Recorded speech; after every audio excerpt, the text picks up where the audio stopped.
에스더의 내용은 페르시아의 네 번째 왕인 아하수에로, 크세르크세스라고 불리는 아하수에로 왕 때에 수산성에서 일어난 역사의 기록입니다.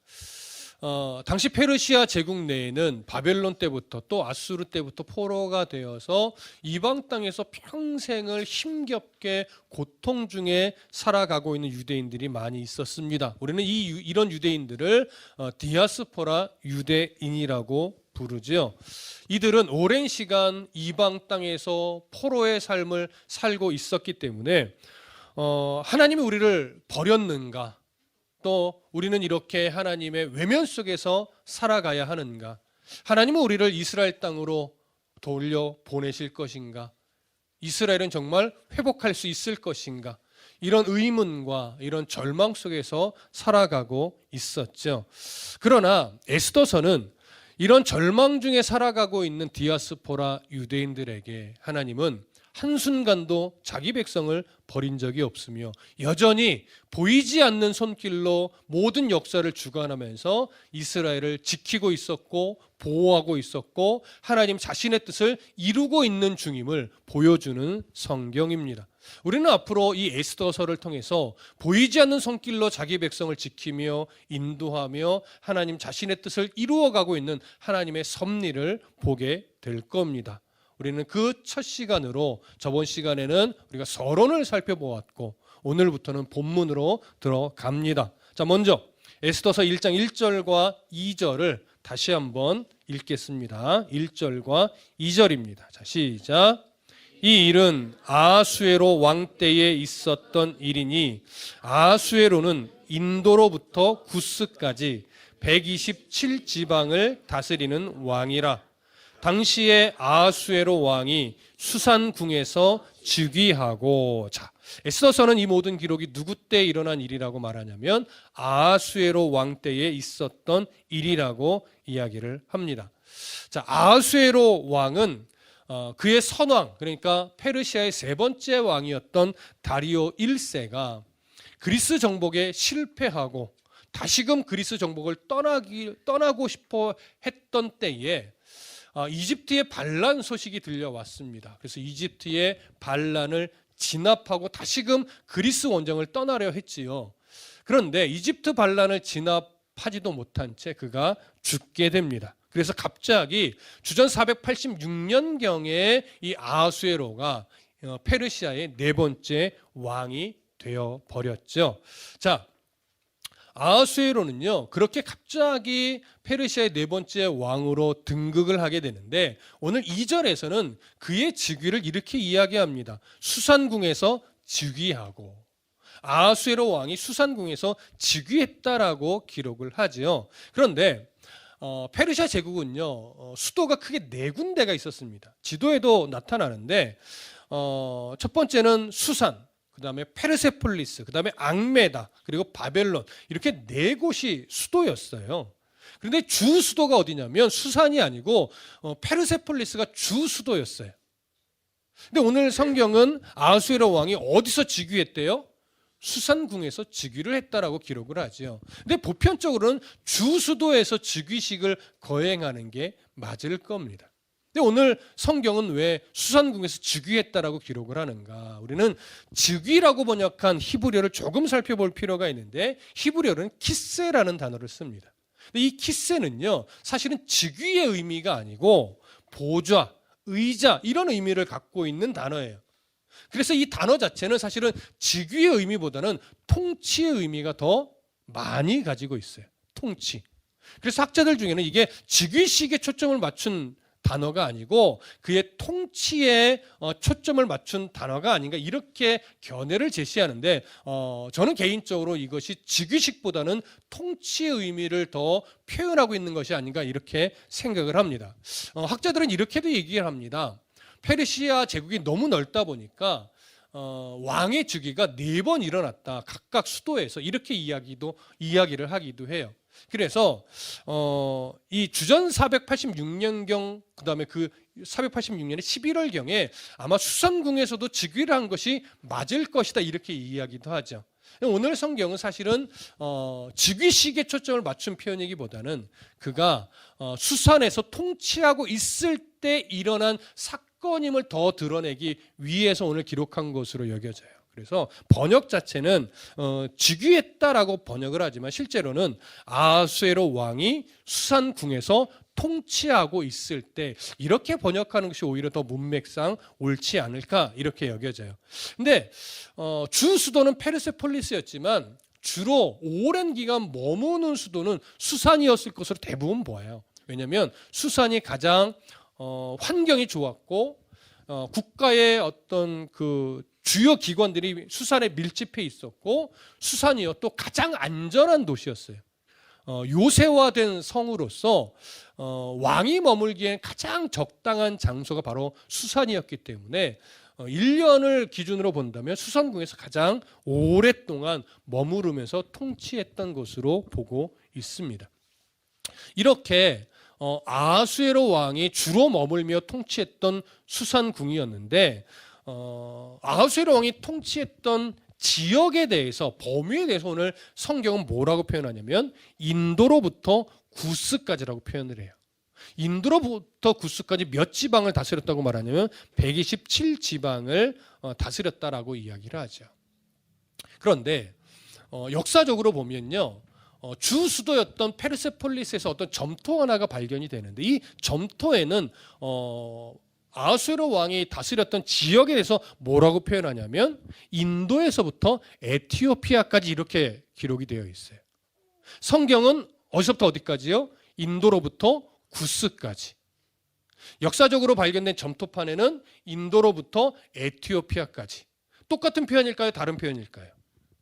똑같은 표현입니다. 왜냐하면 구스라고 성경에 기록된 이 구스라고 하는 지역은 어디를 말하냐면 고대 이집트의 남부 지역을 말하는데 이 고대 이집트의 남부 지역은 어디까지 어느 지역까지를 포함하는 거냐면 지금의 수단 전 지역하고 에티오피아 북부 지역을 포함하는 표현이에요.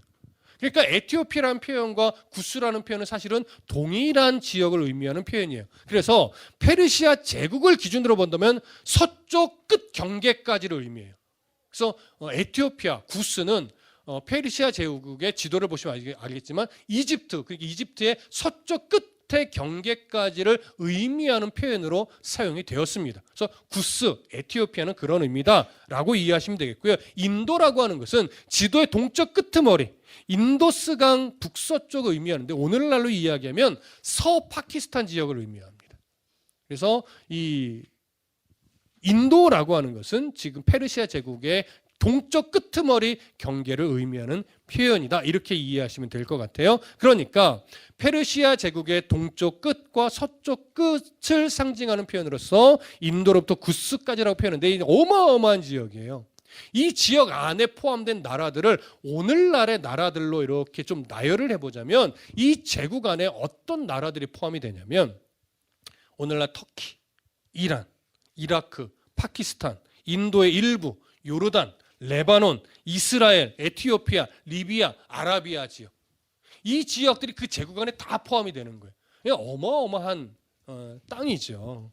이러한 거대한 땅을 페르시아가 다스리고 있었고 당시 아하수에로 왕이 통치를 하고 있었는데 이 광활한 지역을 몇 지방으로 나누었다고 표현하냐면 127지방으로 나누어서 다스렸대요. 근데 학자들 간에 조금의 이견이 있는데 실제로 헤로도토스라는 역사가는요 자신의 역사의 책인 역사라는 책에서 페르시아 제국을 어떻게 행정구역으로 나눴다고 표현하냐면 20개 지역으로 나누어서 다스렸대요. 이게 약간 충돌이 있어 보이죠. 그런데 다니엘서를 보면요 다리오 왕 때의 통치를 이렇게 또 표현하기도 해요. 다니엘서 6장 1절에 이렇게 기록되어 있습니다. 다리오가 자기의 뜻대로 고관 120명을 세워 전국을 통치하게 하고 이렇게 말해요. 그럼 다리오 왕 때는 페르시아 제국을 몇 지방으로 나누었다는 거예요? 120지방으로 나누어서 통치했다는 의미예요. 자, 그렇다면 이걸 이제 아하수에로 왕 때는 그러면 어떻게 통치를 했을까? 이제 정리를 해보면 이렇게 정리할 수가 있어요. 큰 행정구역으로는 20개 지역으로 나누어서 대신들에 의해 다스리게 했고 그 20개 지방을 더 세분화해서 120 117개의 작은 지방으로 나누어서 방백들에 의해 다스리게 한 것으로 보여집니다. 그러니까 뭐 도와 시의 개념으로 우리가 이해할 수 있겠죠. 그래서 그 페르시아 제국을 크게는 20개 행정구역, 그리고 그 산하에 127개 지방으로 나누어서 지금 페르시아 제국을 통치했다, 이렇게 이해할 수 있는 겁니다. 그럼 왜 이렇게 나누었을까? 첫 번째는 이런 의미죠. 효율적인 통치를 하기 위함이죠. 반란을 진압하면서 효율적으로 통치하기 위함일 것이고, 두 번째는 원활하게 세금을 거두어 들이기 위한 목적이었을 겁니다. 그래서 크게 20개 행정구역, 그리고 그 밑에 127개 지방으로 나누어서 이 거대한 제국을 다스리고 있었던 겁니다. 자, 이렇게 그의 통치 지역과 어디에서 이런 일들을 주로 했는지에 대한 표현이 1절과 2절입니다. 그럼 3절과 4절의 내용을 좀 살펴볼게요. 자, 3절과 4절 다시 한번 읽겠습니다. 자, 시작. 왕위에 있은 지 제3년에 그의 모든 지방관과 신하들을 위하여 잔치를 베푸니 바사와 메대의 장수와 각 지방의 귀족과 지방관들이 다 왕 앞에 있는지라. 왕이 여러 날 곧 180일 동안에 그의 영화로운 나라의 부함과 위엄의 혁혁함을 나타내니라. 자, 이런 거대한 지역을 다스리던 아하수에로 왕은요, 자신의 통치 3년째 되는 해, 아마 이때가 연대로 따지면 주전 483년이 될 겁니다. 왜냐하면 486년에 즉위를 했으니까 통치 3년째 되는 해에 483년에 잔치를 하나 베푸는데, 이 잔치가 어떤 잔치였냐면 페르시아 제국 내의 모든 관리들, 신하들, 장수들을 불러서 베푼 잔치였어요. 이 잔치가 며칠 동안 진행된 잔치였대요? 180일. 6개월 동안 진행된 잔치였다라고 이야기를 합니다. 그런데 얼핏 보면 6개월 동안 페르시아 제국 내의 모든 관리, 신하, 장수들을 모아서 그들이 180일 동안 계속해서 잔치에 참여한 것처럼 생각할 수 있는데, 그렇게 보지는 않습니다. 그렇게 보면 수만 명의 신하, 장수, 관리들이 수산성에 모여서 잔치를 했다는 의미인데, 그렇게 보지 않고요, 180일 동안 각 지방이 돌아가면서 각 지방의 관리들, 장수들, 신하들이 돌아가면서 잔치에 참여했는데, 그 전체 기간이 며칠이었다는 의미일까요? 6개월. 전체 잔치가 시작해서 끝나는 기간이 180일이었다라고 하는 의미로 봅니다. 그럼 중요한 건 뭐예요? 왜 이들을 180일 동안 돌아가면서 불러서 잔치를 했는가? 이게 더 중요하겠죠. 4절은 이렇게 이야기를 해요. 그 180일 동안 관리들, 장수들, 신하들을 불러서 잔치를 베풀면서 뭘 보여줬다라고 얘기했냐면 부함과 위엄의 혁혁함을 보여주었다라고 이야기를 해요. 그러면 부함과 위엄의 혁혁함을 나타냈다, 보여줬다는 건 어떤 의미일까요? 아하수에로 왕이요, 자신의 위용을 과시한 건데, 이것은 단순하게 자랑을 의미하는 것이 아니고 그 신하들, 관리들, 장수들에게 자신에게 충성을 다할 것을 다시 한번 점검했다는 거예요. 충성을 맹세하겠다는 거죠. 그러면 왜 부하들의 충성심을 다시 한번 확인한 걸까요? 이유가 있겠죠. 바로 선왕 아버지 다리오 왕이 염원했지만 실패했던 그리스 정복을 자신의 때에 이루기 위함이에요. 그러니까 자신이 이제 그리스 정복을 다시 한번 아버지의 뜻을 이루기 위해서 출정할 계획을 세우다 보니까 뭐가 필요해요? 자신이 얼마나 위대한 왕인지를 과시하면서 그 장수들, 백성들, 신하들의 충성심을 확인해야 되는 거예요. 그들이 충성을 다시 한번 맹세하면 그들과 함께 어떤 계획을 세우는 거예요? 그리스 원정, 그리스 정복을 어떻게 할 것인가, 군사를 얼마나 동원할 것인가, 어떤 무기를 가지고 갈 것인가, 이런 것들을 점검하고 다시 한번 계획을 세우는 거죠. 근데 사실 오늘 이 에스더서에서는 그리스 정복을 위해서 잔치를 베풀었다는 기록은 없어요.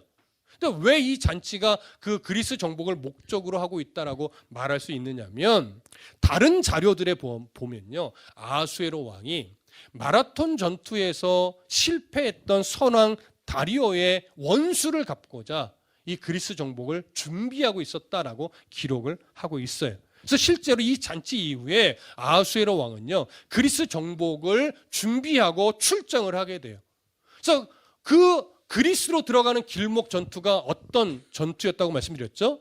테르모필레에서 일어났던 스파르타의 레오니다스 왕과 벌였던 전투였다고 말했죠. 그것이 영화화한 게 어떤 영화예요?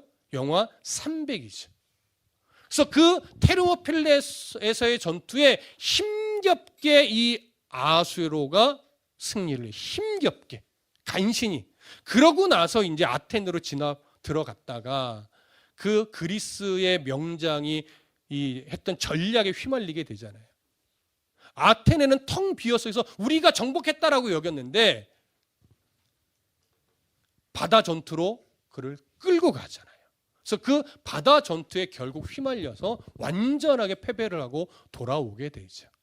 그 돌아와서 이제 방탕하게 세월을 보내다가 신하들에 의해 다시 한번 왕후를 뽑읍시다 하면서 왕의 마음을 위로하기 위해서 왕후를 뽑는 일들을 진행하면서 뽑힌 왕후가 누군 거예요? 그것이 에스더가 되는 거죠. 이제 그런 일들에 대한 기록이 오늘 에스더서가 되는데, 그런 에스더서를 우리가 앞으로 살펴볼 겁니다. 그러니까 그리스 정복을 위해 백성들의 충성심과 전략을 다시 한번 함께 세우기 위해 베푼 잔치가 오늘 성경에 기록된 6개월간의 잔치다, 이렇게 우리가 정리하면 될 겁니다. 다시 성경으로 돌아갑니다. 자, 이제 5절부터 8절까지 함께 읽겠습니다. 시작.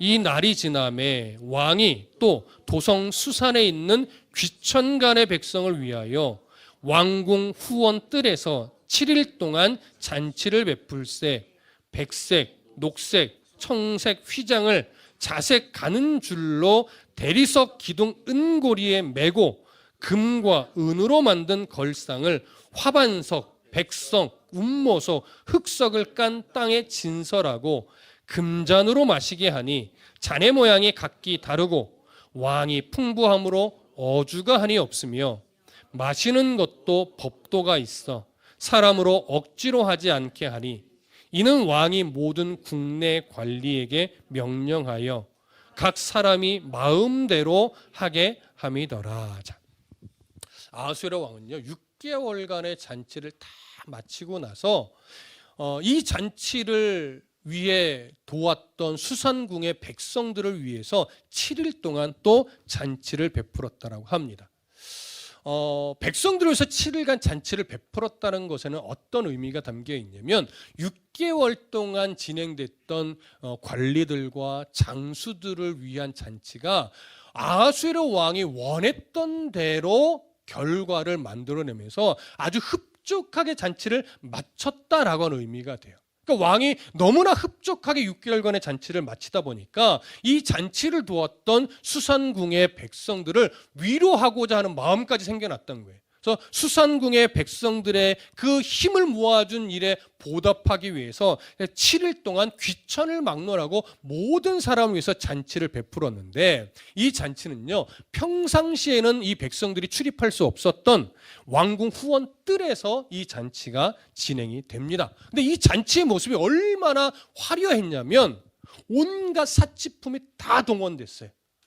그리고 금으로 만든 모든 장식물을 다 설치해놓고 그 잔치 자리에서 백성들이 그 모든 장식물을 이용하게 했어요.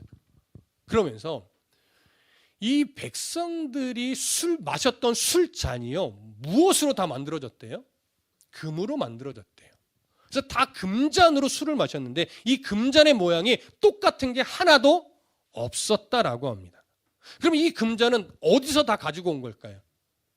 아하수에로 왕이 페르 제국의 모든 속국들에게서 전리품으로 가져와서 모아놓은 금잔들이에요. 그러니까 모양이 다 달라요. 이런 금잔들을 다 꺼내서 백성들아 이 금잔으로 술을 마셔라 이렇게 했던 것이죠. 당시 페르시아 왕실이 얼마나 부유했냐면요, 매년 속국들에 의해 조공으로 받는 이 황금의 양이 어마어마했는데 매년 얼마만큼의 금을 받았냐면 14,560달란트를 곡물로 받았대요. 매년. 그럼 생각해 보세요. 한 달란트가요, 무게로 따지면 34.27kg이에요. 근데 이 금 한 달란트는 시대마다 약간씩 가치가 다르긴 한데, 아하수에로 왕 때의 금 한 달란트는 어떤 가치였냐면 병사, 군인 1000명의 1년치 봉급이었어요. 그러니까 1000명의 군사를 1년 동안 부릴 수 있는 금액이 한 달란트예요. 어마어마하죠. 근데 그 달란트가 몇 달란트요? 14,560달란트. 무게로 따지면 49만 8,971kg이에요. 약 500톤이에요. 약 500톤의 금을 매년 페르시아 왕실이 받는 거예요. 어마어마한 양이죠.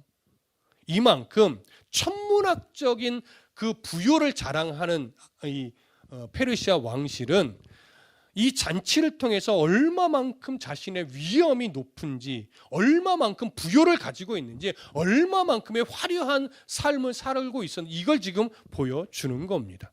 수산성의 백성들을 위해서 베푼 잔치의 모습만 봐도 아하수에로 왕은 이제 본격적으로 이제 기뻐하면서 그리스 원정을 이제 준비하게 되는데, 백성들에서 위해서 베푼 잔치에서 8절은 이렇게 설명을 해요.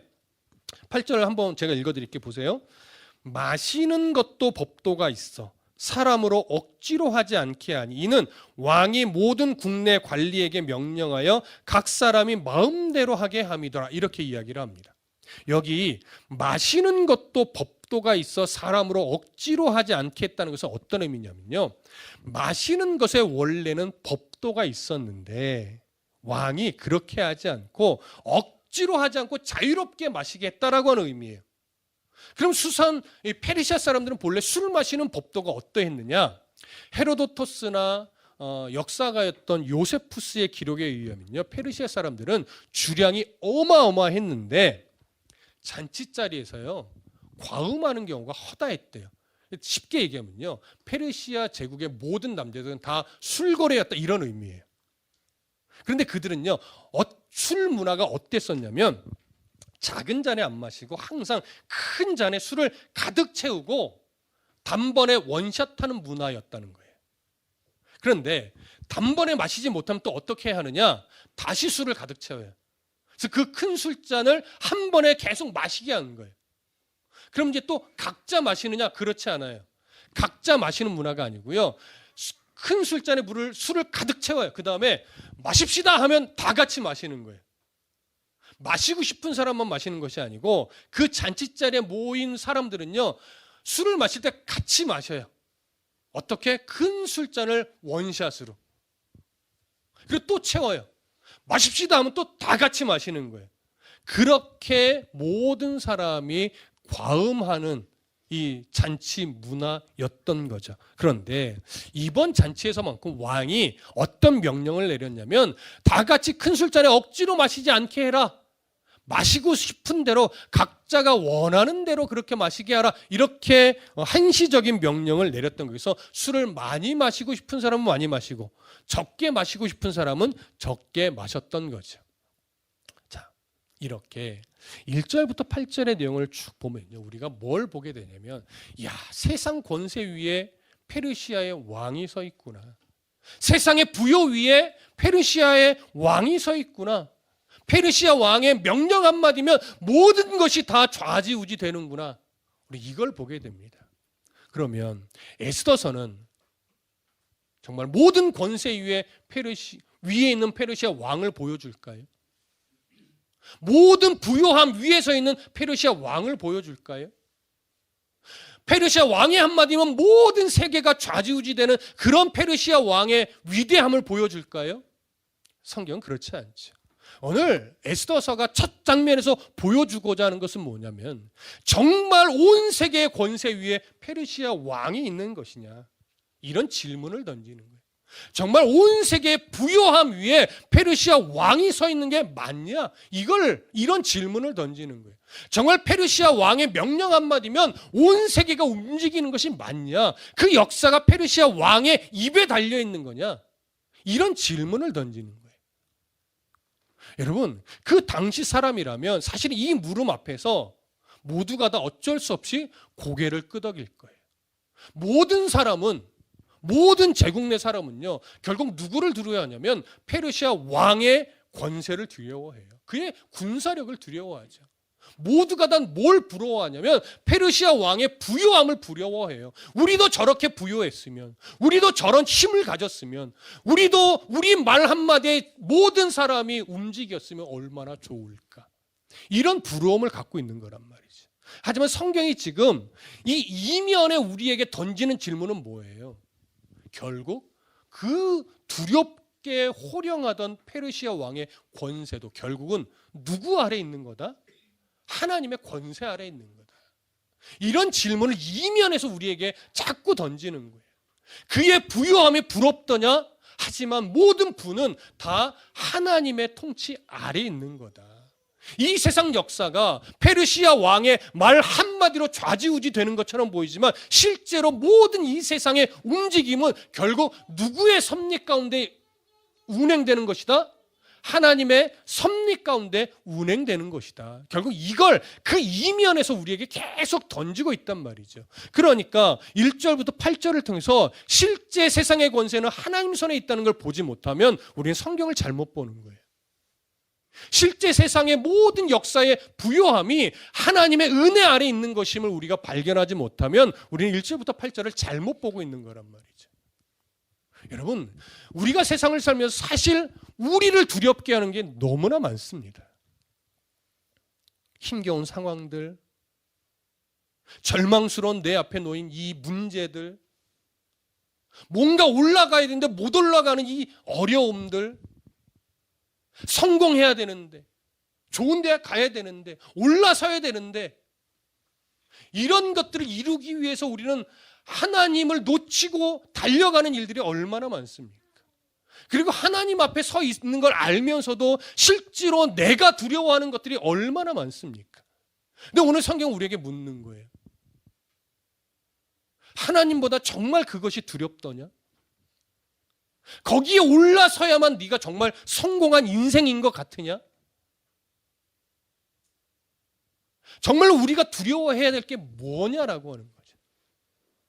정말로 우리를 풍족하게 공급해 주는 이가 누구냐는 거죠. 우리가 그걸 놓치면요, 여전히 세상은 매일매일이 두려울 것밖에 없어요. 그걸 놓치면요, 우리는요, 하나님 없이 뭔가를 가져야만 부요한 인생이라고 착각하며 그것에만 매여서 살아가는 인생이 될 수밖에 없단 말이죠. 정말 그 부가 우리의 인생의 목적이더냐, 정말 그 높은 권세가 우리의 인생의 성공이더냐, 정말 좋은 대학이 우리의 인생의 목표가 되는 것이냐, 그 좋은 직장을 가야만 인생이 정말 성공적 인생이냐 늘 묻는 거예요. 근데 오늘 성경이 우리에게 보여주는 건 뭐냐면 진짜 이 세상의 권세자는 하나님이라는 거죠. 그러니까 그 하나님을 놓치면 우리는 모든 것을 다 잃는 것과 똑같다는 거예요. 정말 모든 부요가 세상이 주는 건 줄 아느냐? 하나님이 주는 것이 진짜 부요라는 거죠. 잠언에서도 보면요, 결국 지혜로운 자는 누구냐라고 할 때요, 하나님이 주신 부요를 감사함으로 받을 줄 아는 자, 이런 사람이 지혜로운 자라고 얘기해요. 누가 어리석은 자라고 말하냐면요, 하나님이 주시지 않은 부를 가지고 성공했다라고 착각하는 자, 이런 자가 가장 지혜롭지 못한 자라고 이야기를 해요. 그러니까 오늘 성경에서도 우리에게 보여주는 게 뭡니까? 어떤 사람이 지혜로운 자일까요? 모든 권세 위에 계신 우리 하나님을 볼 줄 아는 자, 모든 성공이라 불리는 것들 위에 계신 하나님을 볼 줄 아는 자, 그런 자가 정말 지혜로운 자예요. 근데 오늘 우리는 이 세상을 살아가면서 이 분주함과 세상의 문화와 세상의 가치와 이런 것들에 너무 젖어 있어서 하나님을 믿는다 하지만 뭘 성공적 인생이라고 자꾸 여기게 되냐면 학생 때는 좋은 대학 가는 거, 성인이 돼서는 좋은 직장 들어가는 거, 노년이 돼서는 노후가 안정되게 보장된 인생을 사는 것, 이것을 성공적 인생이라고 자꾸 여기는 거예요. 하나님을 믿고 사랑하면서도 우리는 그런 착각 속에 자꾸 살아간단 말이죠. 근데 정말 우리들의 인생이 보장된 인생은 물질이 아니고 노후가 아니고 좋은 대학이 아니고 좋은 직장이 아니란 말이죠. 성경이 끊임없이 강조하는 건 뭐예요? 우리들의 인생은 하나님 손 안에 있을 때, 하나님의 은혜 아래에 있을 때, 하나님 나라의 소망이 명확할 때 우리의 인생은 안정되고 보장된 인생이라는 거예요. 그걸 놓치고서 아무리 많은 돈을 가져봤자, 그 소망을 놓치면서 좋은 직장을 가봤자 결국 인생은 늘 불안할 수밖에 없어요. 늘 걱정거리의 연속일 수밖에 없단 말이죠. 하지만 하나님의 은혜를 알고 하나님 나라의 소망이 명확하고 하나님께 인도받는 삶의 가치를 알게 되면 내 손 안에 있는 것 때문에 전전긍긍하는 인생이 되지 않아요. 어떤 대학을 갔느냐, 어떤 직장에 들어갔느냐, 노후가 얼마나 탄탄하냐, 이런 것 때문에 인생이 안정된 인생이냐 불안한 인생이냐 이렇게 여기지 않고 오히려 하나님 때문에 든든한 인생이 되죠. 하나님 때문에 소망 가득한 인생이 되죠. 성경에 여러분 장수하리라 이런 표현이 있죠. 장수하리라. 성경에서 특히 구약 성경에서 장수하리라, 내 부모를 공경하라, 그리하면 너의 인생이 장수할 것이다, 이런 장수라는 표현이 많이 나오는데 여러분 성경에서 말하는 장수는 어떤 의미가 강할까요? 오래 산다는 의미일까요? 여러분 어른들한테 물어보세요. 오래 사는 게 꼭 복이 아니에요. 오래 사는 게 복이 아니고요, 어떻게 사느냐가 복이죠. 성경에서 장수는 항상 강조점이 여기에 있어요. 생명력. 여러분 성경에서 장수는요 생명력 있게 주어진 인생을 살아가게 된다는 것에 초점이 있어요. 오래 살아도 생명력이 없이 살면 그건 저주죠. 근데 오래 살든 조금 오래 못 살든 그 사람의 인생이 생명력 넘치게 산다면 그것만큼 복이 없는 거예요. 하나님의 권세를 인정하는 자만이 생명력 있는 삶을 살아갑니다. 모든 부의 주인이 하나님이라는 사실을 인정하는 자만이 정말로 하루하루를 생명력 있게 살아갈 수 있어요. 건강이 있든 건강이 좀 약하든, 부유함이 좀 넘치든 조금 넘치지 못하든, 여러분 모든 인생의 주권은 하나님 손에 달려있다는 것을 믿고 그 주님의 은혜 아래서 살아가는 것이 무엇인지를 인생을 통해서 배워가면서 정말로 주님과 동행하는 법을 배울 때, 바울처럼 인생을 자족하는 법을 배우며 살아갈 때, 그래서 우리의 신앙이 자라고 성숙해지고 믿음이 견고해지는 과정을 통해서 정말로 하나님을 주인으로 섬기는 법을 배우는 그 사람의 삶은요, 잘 돌아보세요. 정말 생명력 있게 살아가요. 돈이 많아야 생명력 있게 살아가는 게 아니에요. 좋은 대학을 가야 생명력 있게 살아가는 게 아니에요. 하나님이 누구신지를 알고, 그 하나님이 모든 역사의 주인이란 걸 알고, 그 하나님의 은혜 아래서 살아가는 법을 배울 때 비로소 그 사람의 삶이 생명력 있는 삶을 살아갑니다. 저는 여러분들에게 축복하고 싶은 건 딱 하나예요. 말씀으로 인하여 생명력 있는 삶을 살아가게 되십시오. 주님을 깊이 만나서 정말 나이가 어리든 청년의 때든 장년의 때든 노년의 때든 주로 인하여 생명력 있는 삶을 살아간다면 그것만큼 복된 인생이 없어요. 조금 가난해도, 조금 부여해도, 조금 건강이 약해도, 조금 누구보다 건강해도, 조금 좋은 직장에 다녀도 조금 좋지 못한 직장처럼 보이는 곳에 다녀든, 어떤 상황에 놓여 있든 여러분 주를 만나십시오. 주를 찾으십시오. 그래야 삽니다. 그래야 생명력 있는 삶을 살 수 있습니다. 많은 것을 가져도 주를 놓치면 그 사람은 생명력 있는 삶을 살지 못해요. 오늘 페르시아 제국의 그 아하수에로 왕의 혁혁함을 부러워하지 마시고, 오늘 보이지 않는 손길로 내 삶을 여전히 지키고 계신 그 하나님을 빨리 만나서 누구보다도 생명력 있는 삶, 모든 삶이 진짜 왕 되신 하나님 앞에서 살아가는 삶, 그런 삶이 되시기를 간절히 소망하고 축복합니다. 기도하겠습니다.